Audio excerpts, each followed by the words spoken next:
Hello दोस्तों, आपका स्वागत है आपके अपनी YouTube channel online target math में। मैं हूं विनोद सिंह। आज हम हिंदी का क्वेश्चन लेकर आए जो आपके एग्जाम में आज पूछे। आज आपके एग्जाम है, आपके एग्जाम में जो आज पूछे जाने वाले हैं क्वेश्चन, तो वही क्वेश्चन सब हम लेके आए हैं। तो आप लोग जरूर लास्ट तक वीडियो में बने रहिएगा और लास्ट तक सभी वीडियो को देख कर जाइएगा एग्जाम हॉल में। तो चलिए 1 नंबर क्वेश्चन से स्टार्ट करते हैं। दुर्लभ में कौन सा उपसर्ग है?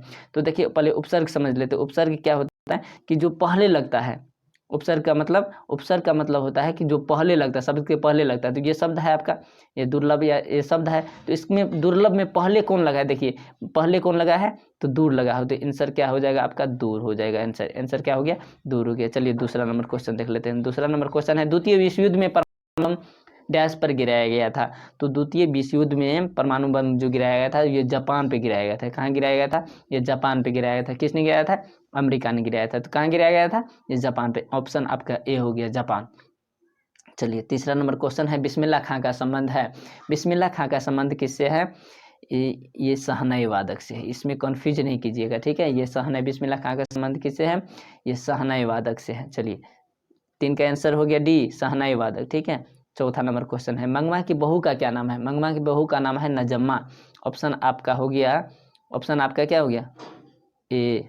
ऑप्शन आपका हो गया ए। चलिए ऑप्शन आपका ए हो गया आंसर। मंगमा की बहू का क्या नाम है? नजम्मा। चलिए नजम्मा याद रखिएगा। 5वां नंबर क्वेश्चन है, पपाती डैश कहानी का पात्र है। तो ये याद, जितना भी क्वेश्चन है ना सभी इंपॉर्टेंट क्वेश्चन है, देख कर ही जाइएगा हॉल में, ठीक है। पपाती डैश कहानी का पात्र है। किस कहानी का पात्र है? ये नगर कहानी का पात्र है, नगर, ठीक है। पपाती किस कहानी का पात्र है? नगर। चलिए अज्ञे जी का पूरा नाम, अज्ञे जी का पूरा नाम क्या है? देखिए इसका पूरा नाम है सच्चिदानंद हीरानंद वात्स्यायन अज्ञे। सच्चिदानंद हीरानंद वात्स्यायन अज्ञे, इसका पूरा नाम। चलिए हो गया 6 नंबर। चलिए 7 नंबर। चलिए 7 नंबर क्वेश्चन है, मेरे बिना तुम प्रभु कविता का हिंदी रूपांतर किसने किया था? बहुत इंपॉर्टेंट क्वेश्चन है, कंफ्यूज नहीं करना। मेरे बिना तुम प्रभु कविता का हिंदी में रूपांतरण किसने किया था? तो ये धर्मवीर भारती ने किया था, धर्मवीर भारती ने किया था। चलिए 8 नंबर क्वेश्चन है, जनतंत्र का जन्म शीर्षक कविता के कवि का नाम क्या है? तो जनतंत्र का जन्म आप लोग भी जानते हैं, क्या है बताइए, कमेंट में बताइए। जो आप जानते हैं कमेंट में जरूर आंसर लिखिए उसका, ठीक है। इसका आंसर हो जाएगा आपका आंसर हो जाएगा रामधारी सिंह दिनकर, रामधारी सिंह दिनकर। 8 का आंसर ए हो गया। चलिए 9 नंबर क्वेश्चन है, 20 के दांत कहानी का रचयिता कौन है? 20 के दांत कहानी का रचयिता कौन? 9 नंबर क्वेश्चन, जल्दी आंसर दीजिए, आंसर दीजिए। इसका आंसर हो जाएगा आपका नलिन बिलोचन शर्मा। ऑप्शन आपका बी, ऑप्शन आपका क्या हो गया? बी हो गया। चलिए 10 नंबर क्वेश्चन देख लेते हैं। 10 नंबर क्वेश्चन है, बिरजू महाराज किस शैली के नर्तक है? बहुत बहुत बढ़िया क्वेश्चन है जो कि पूछा जाता है। बिरजू महाराज किस शैली के नर्तक है? तो ये है कथक के, ये है कथक के, ठीक है। चलिए नाखून हमारी डैश के अवशेष है। ये बढ़िया क्वेश्चन, आप लोग भी जानते हैं। नाखून के ऊपर हजारे प्रसाद द्विवेदी जी ने लिखा है, तो आप लोग भी पढ़े होंगे बुक। चलिए इसका आंसर होगा पशुता के। नाखून किसके अवशेष है अपना लोग का? ये पशुता का अवशेष है। हम पीडीएफ में पहली बार वीडियो बना रहे हैं, इससे पहले हम बोर्ड पे पढ़ाते थे और कॉपी पर भी बताए हैं इससे पहले, पर पीडीएफ में पहली बार बना रहे हैं, जो कि बनाने के लिए अभी नहीं आता है बढ़िया से। पर क्वेश्चन आपको इम्पोर्टेंट क्वेश्चन देंगे जो आपके एग्जाम के लिए होगा। तो आप क्वेश्चन से, यदि वीडियो से नहीं घबराइए, क्वेश्चन आप देखिए, क्वेश्चन आपके लिए कितना इंपॉर्टेंट है। चलिए 11 नंबर क्वेश्चन हो गया, नाखून हमारी डैश के अवशेष है, किसके है? तो यह है पशुता का है। किसका है? पशुता का है। चलिए 12 नंबर क्वेश्चन है, जित जित मैं निरखत हूँ पाठ साहित्य की विद्या है। तो ये क्या है? ये मतलब क्या है? जित जित मैं निरखत हूँ, ये क्या है? ये साक्षात्कार है। क्या है? ये साक्षात्कार है, ठीक। चलिए अमरकांत का जन्म, इससे पहले हम वीडियो बता चुके हैं, जन्म कैसे याद रखना है, किसका किसका जन्म याद रखना है और कौन क्या है, कविता है, कहानी है, भाषण है, निबंध है, ये क्या है, इससे पहले हम बता चुके हैं। 7-8 मिनट का वीडियो है, तो आप लोग जरूर वहाँ जाके जरूर देखिएगा। तो अमरकांत का जन्म कब हुआ था? तो अमरकांत का जन्म हुआ था 1925। चलिए ऑप्शन आपका बी हो गया, 13 का ऑप्शन बी हो गया। चलिए 14 नंबर क्वेश्चन है, गांधी जी का जन्म कब हुआ था? तो गांधी जी का जन्म देखिए 1869 है, 1969 है, इसी में कंफ्यूज नहीं करना। 2 अक्टूबर सबको पता है, तो 1869 में हुआ था। कब हुआ था? 1869 में, भूलना नहीं है, ठीक है, क्योंकि 1948 में इसका मृत्यु हो गया था, तो 1869 में जन्म हुआ होगा। चलिए 15 नंबर क्वेश्चन है कि महात्मा गांधी के अनुसार बढ़िया शिक्षा क्या है? ये शिक्षा और संस्कृति में जो बताया है, इसका चैप्टर है महात्मा गांधी का शिक्षा और संस्कृति, तो उसमें बताया है जो अहिंसक होता है सबसे बढ़िया शिक्षा उसी को माने हैं। गांधी जी किसको माने? अहिंसक को, अहिंसक प्रतिरोध को। तो आंसर हो जाएगा महात्मा गांधी के अनुसार सबसे बढ़िया शिक्षा क्या है? अहिंसक प्रतिरोध। चलिए 16 नंबर क्वेश्चन देख लेते हैं। 16 नंबर क्वेश्चन है, वाणी कब विष के समान हो जाती है? वाणी कब विष के समान हो जाती है? तो राम नाम के बिना, किसके बिना? राम नाम के बिना, राम नाम के बिना वाणी विष के समान हो जाती है। ये लेखक ने कहा है राम नाम के बिना, यदि राम नाम के नाम, जो राम के नाम नहीं लेता है वो उसके वाणी विष के समान हो जाती है। चलिए 16 नंबर क्वेश्चन, 17 नंबर क्वेश्चन चलते हैं। स्वर वर्णों की संख्या कितनी है? स्वर वर्ण की संख्या कितनी है? बोलिए आप लोग, आंसर दीजिए, आंसर दीजिए। स्वर वर्ण की संख्या 11 है। स्वर वर्ण की संख्या कितनी है? 11 है, 11। व्यंजन वर्ण की, व्यंजन वर्ण की 33, व्यंजन वर्ण की 33। चलिए अगला क्वेश्चन देख ले, 18 नंबर। स्वर्ण, तालव स्वर्ण का उच्चारण स्थान। तालव स है तो कहाँ से होगा? तो तालु से होगा, ठीक है। चलिए इस क्वेश्चन में कुछ भी नहीं था। चलिए क वर्ण का उच्चारण स्थान, क वर्ण का उच्चारण स्थान, क कहाँ से बोलते हैं? क बोल के देखिए, कौन से, कहाँ से होगा? तो कौन से हो जाएगा। चलिए आंसर हो गया इसका। चलिए 20 नंबर, 20 नंबर, बुढ़ापा में कौन सा प्रत्यय है? प्रत्यय क्या होगा? बाद में लगेगा, तो बुढ़ापा, यही शब्द है ना आपका, शब्द क्या है? बुढ़ापा।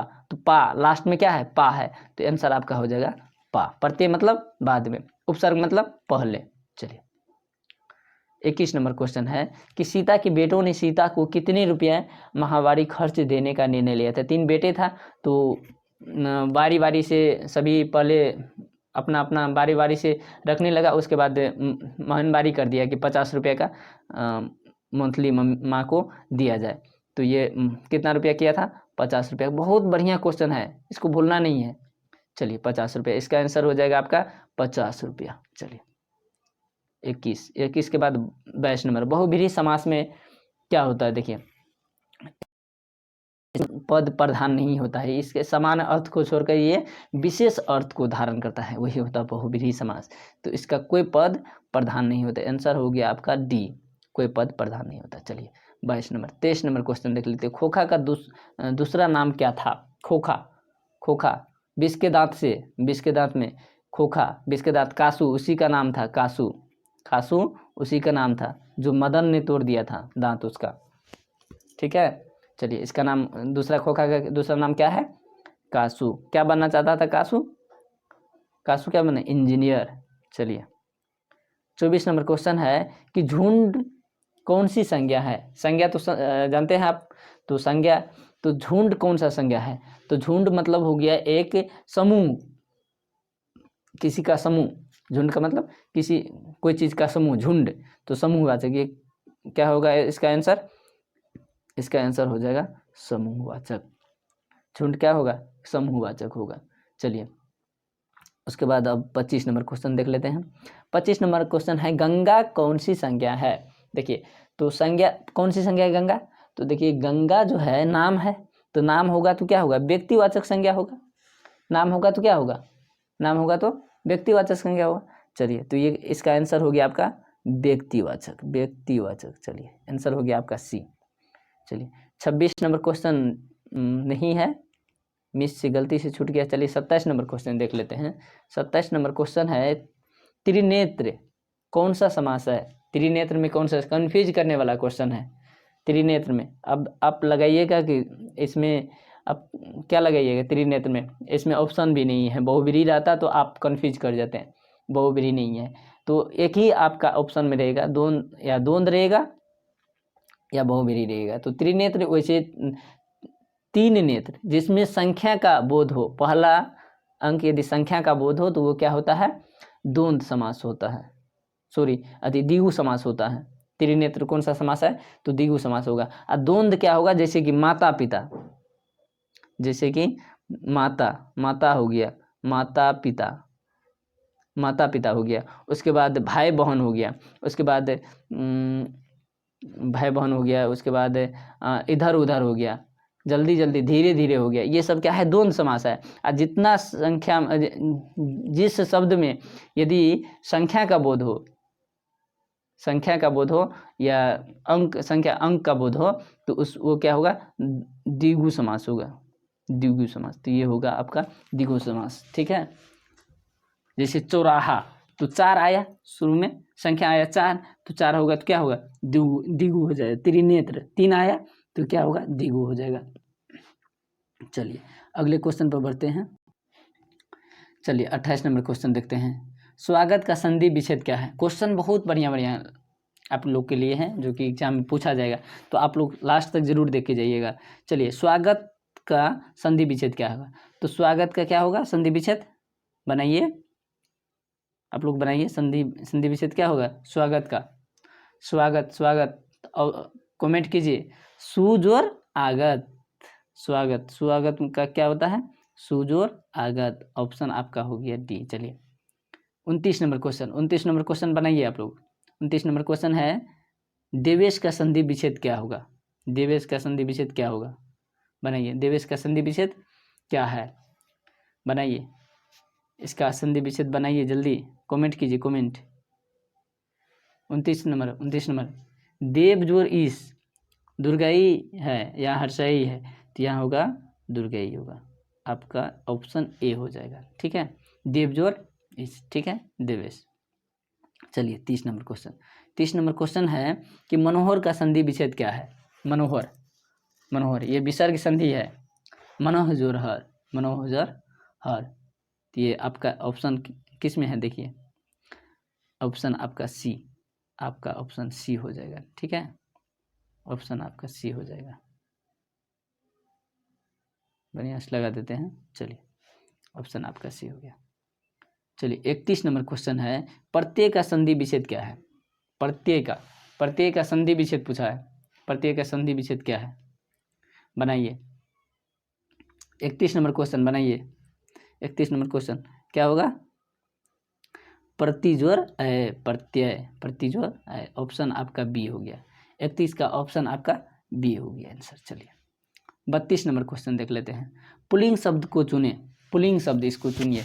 इसमें पुल्लिंग कौन? भूख क्या है, मिठास, रोटी, जल। इसमें पुल्लिंग कौन है? चलिए जल्दी चुनिए। देखिए रोटी स्त्रीलिंग है, भूख भी स्त्रीलिंग है, मिठास भी स्त्रीलिंग है, और जल क्या है?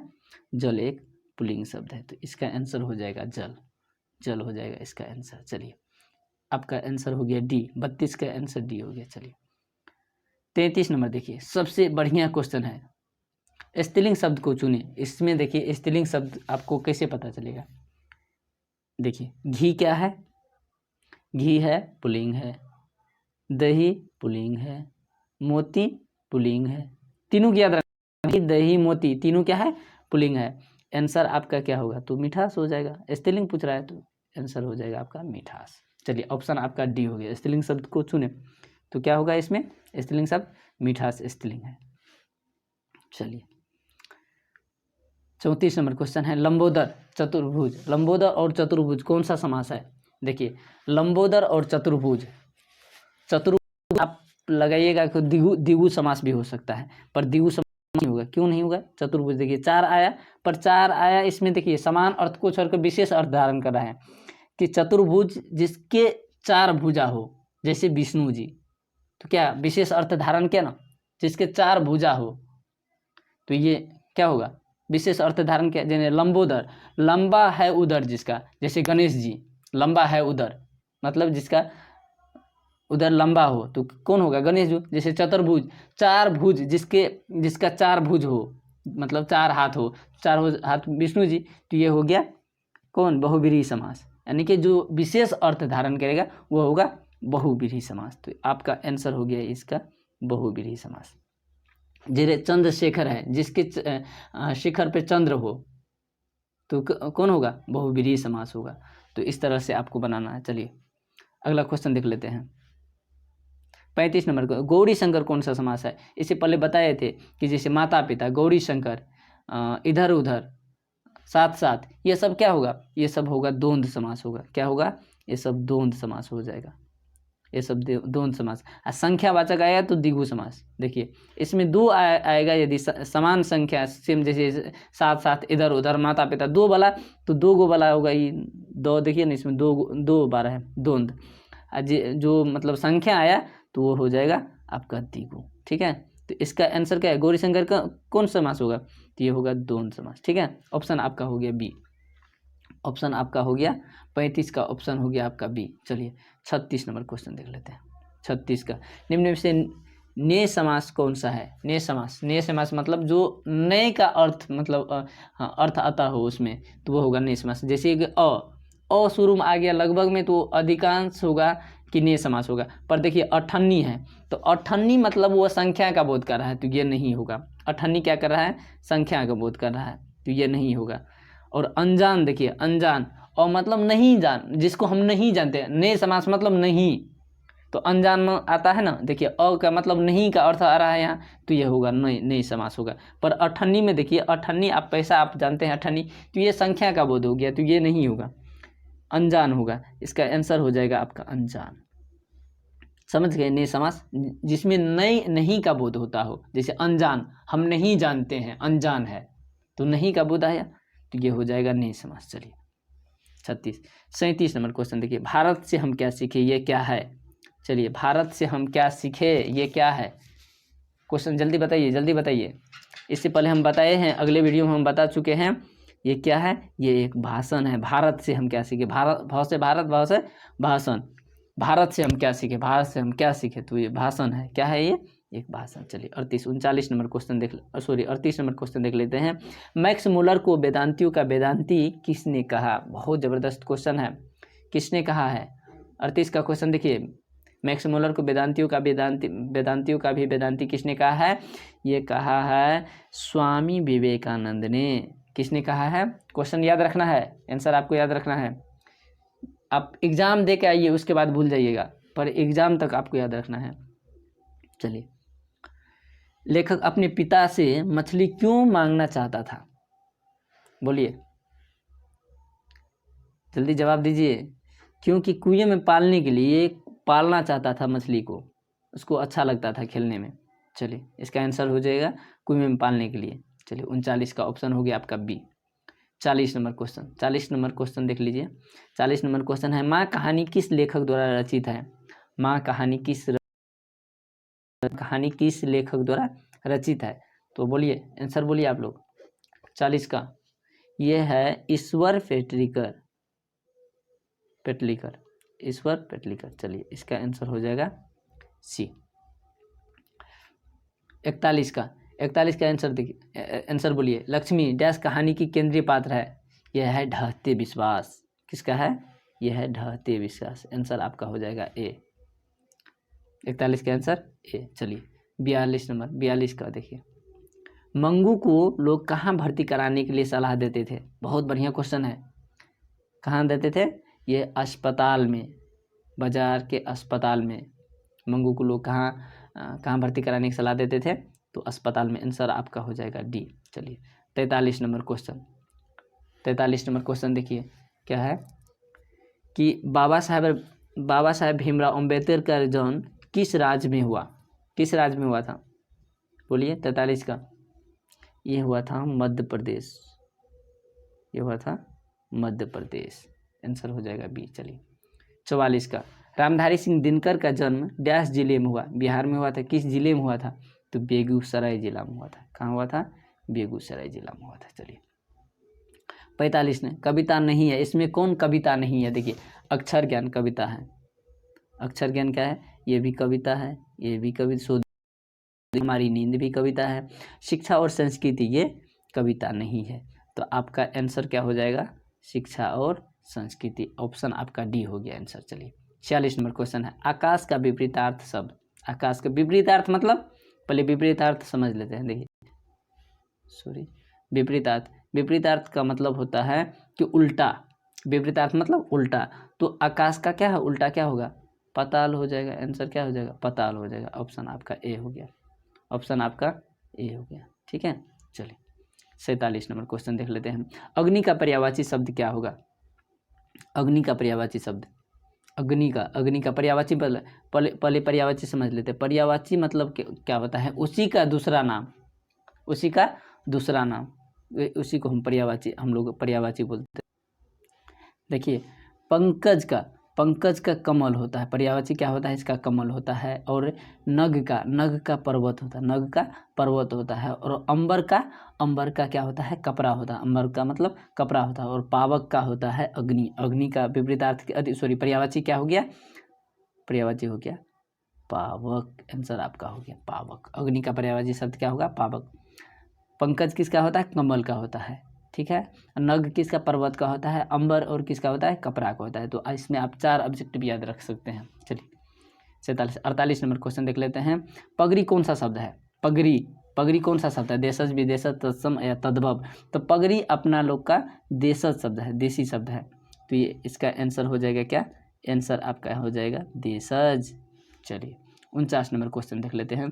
स्कूल कौन सा शब्द है? स्कूल जो है, स्कूल अपना लोग यूज करते हैं देश में, पर ये विदेशी शब्द है। स्कूल क्या है? एक विदेशी शब्द है। तो ये क्या होगा? आंसर इसका हो जाएगा विदेशज, विदेशज होगा। चले लास्ट क्वेश्चन है, इस वीडियो में यहीं तक रहेंगे। अगले वीडियो में और क्वेश्चन, बाकी क्वेश्चन हम अगले वीडियो में हम बताएंगे। ये वीडियो लंबा हो जाएगा, इसीलिए बिरजू महाराज का संबंध किस घराने से है?